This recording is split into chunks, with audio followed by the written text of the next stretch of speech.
A'udzu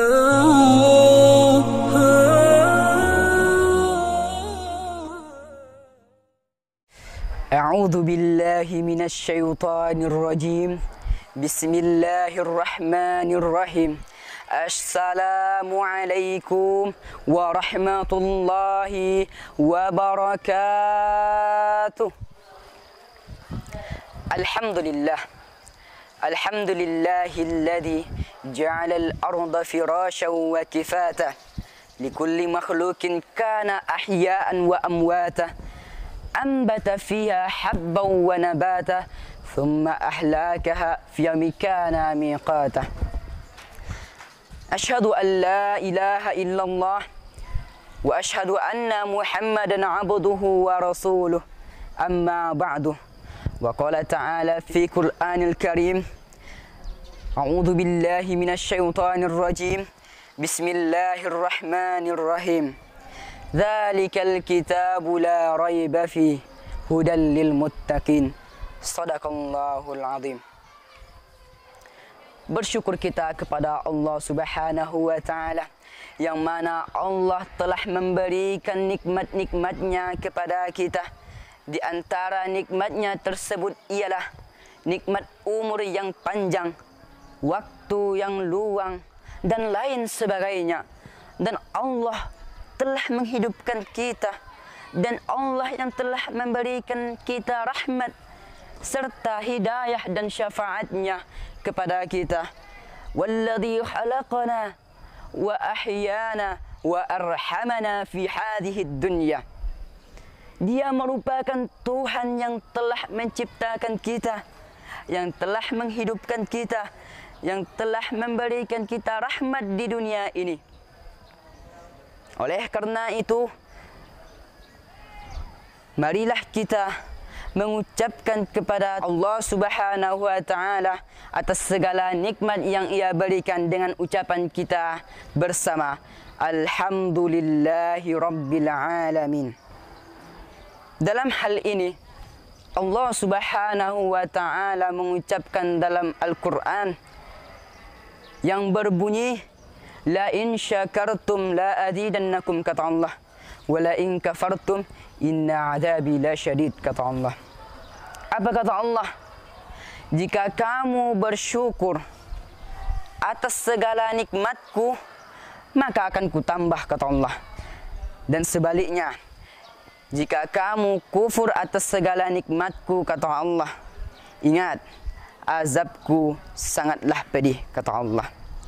Salawat berangkaikan salam senantiasa kita sanjungkan, senantiasa kita ucapkan kepada Nabi kita Muhammad sallallahu alaihi wasallam, putra dari Abdullah, buah hati Siti Aminah, dan putra pemuda akhir zaman yang tak pernah lelah untuk menegakkan kalimat La ilaha illallah Muhammad Rasulullah di muka bumi ini dengan ucapan kita bersama, Allahumma salli ala Sayyidina Muhammad wa ala ali Sayyidina Muhammad. Sama-sama kita ketahui, wahai pemirsa sekalian, bahwasanya rukun iman yang kita ketahui dan wajib kita imani ada 6 perkara. Di antaranya ialah iman kepada kitab Allah Subhanahu wa taala, yaitu Al-Qur'anul Karim. Al-Qur'an merupakan pusaka yang Allah turunkan kepada Nabi kita Muhammad sallallahu alaihi wasallam, Nabi yang paling mulia. Pada waktu itu diturunkan pada bulan yang mulia juga, diturunkan pada malam yang mulia juga. Allah Subhanahu wa taala berfirman di dalam Al-Qur'anul Karim yang berbunyi, A'udzu billahi minasy syaithanir rajim. Bismillahirrahmanirrahim. Inna anzalnahu fi lailatul qadr. Wa ma adraka ma lailatul qadr. Lailatul qadri khairum min alfi syahr. tanazzalul malaikatu warruhu fiha biidzni rabbihim min kulli amr. Sadaqallahul azim. Yang mana kami turunkan Al-Quran pada malam Lailatul Qadar. Apakah kalian tahu apa itu malam Lailatul Qadar? Kata Allah, malam Lailatul Qadar khairum min alfi syahri, lebih baik daripada 1000 bulan. Dan pada malam Lailatul Qadar Allah turunkan malaikat-malaikat yang dipimpin oleh malaikat Jibril. Apa yang harus mereka kerjakan di sini? Mereka di sini dengan izin Allah dan mengerjakan segala perkara-perkara yang ada di muka bumi Allah Subhanahu wa taala. Selain itu juga Al-Quran merupakan penegak keadilan di tengah-tengah manusia. Al-Quran dapat menjadi referensi sebagai umat Islam. Kenapa? Karena ada tertera di dalam ayat Al-Quran, liyahkuma bainan nasi bima arakallah. Untuk apa? Untuk menegakkan keadilan di tengah-tengah manusia. Untuk apa? Untuk menegakkan keadilan di tengah-tengah manusia.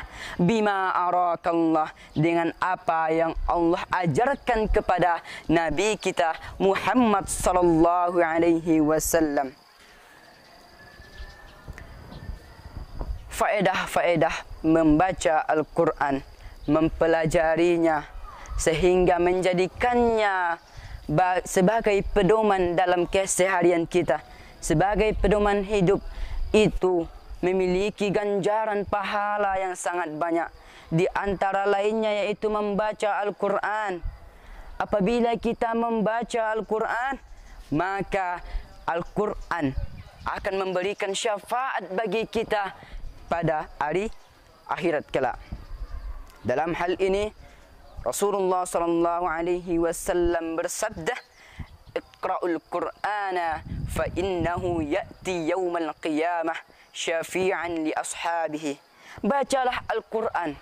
Sesungguhnya Al-Quran akan menjadi syafaat bagi siapa yang pembacanya pada hari kiamat kelak. Dan hadis lainnya menunjukkan, dan Rasul pun bersabda pada hadis lainnya, barang siapa yang membaca 10 ayat dari ayat-ayat Al-Quran, maka sama dengan ia mendapatkan 1 kintor. Apa itu 1 kintor, wahai pemirsa sekalian? 1 kintor bandingannya khairum minad dunya wa ma fiha, lebih baik daripada dunia dan seisinya. Pemirsa yang insya Allah dirahmati dan diridai Allah Subhanahu wa taala. Dalam hal ini Rasulullah sallallahu alaihi wasallam bersabda, dan hadis ini sepakat oleh ulama bahawa hadis ini sahih dan tidak ada keraguan di dalamnya. Wa an Fadalatu bin Abid wa Tamim ad-Dari 'an an-Nabi sallallahu alaihi wasallam qala man qara'a 10 ayat fi lailatin kutiba lahu kintarun wal kintaru khairum minad dunya wa ma fiha. Barang siapa yang membaca 10 ayat dari ayat-ayat Al-Quran, maka ia akan mendapatkan 1 kintor, yang mana 1 kintor itu bandingannya lebih baik daripada dunia dan seisinya. Pemirsa yang insya Allah dirahmati dan diridai Allah Subhanahu wa taala, marilah kita sama-sama membaca Al-Quran dan menjadikan Al-Quran sebagai pedoman hidup kita. Jika kita masih kurang untuk memahami Al-Quran, semangat masih kurang untuk menjadi penghafal Al-Quran, maka dapat anjuran apabila kita mengikuti perkumpulan-perkumpulan da'i. Dalam ayat lainnya, Allah Subhanahu wa taala berfirman yang berbunyi, wa idza quri'al qur'ana fastami'u lahu wa ansitu la'allakum turhamun. Dan apabila dibacakan terhadap kalian Al-Quran, maka dengarkanlah dengan secara baik-baik, dan wa ansitu, dan pahamilah, la'allakum turhamun, sehingga kalian diberikan rahmat oleh Allah Subhanahu wa taala. Di penghujung ceramah saya mohon kepada pemirsa sekalian, marilah kita senantiasa menjadikan Al-Quran sebagai landasan kehidupan kita. Dan jangan cuma terpaku oleh internet semata. Karena apa? Karena internet hanya cuma kenikmatan di dunia, tidak di akhirat. Kenapa? Karena itu cuma kenikmatan di dunia. Demikian ceramah yang dapat saya sampaikan. Jika ada kesalahan, memang itu datangnya dari diri saya sendiri. Dan jika ada kebenaran, itu datangnya dari Allah Subhanahu wa ta'ala. Wabillahi taufiq wal hidayah. Wassalamualaikum warahmatullahi wabarakatuh. Ramadan.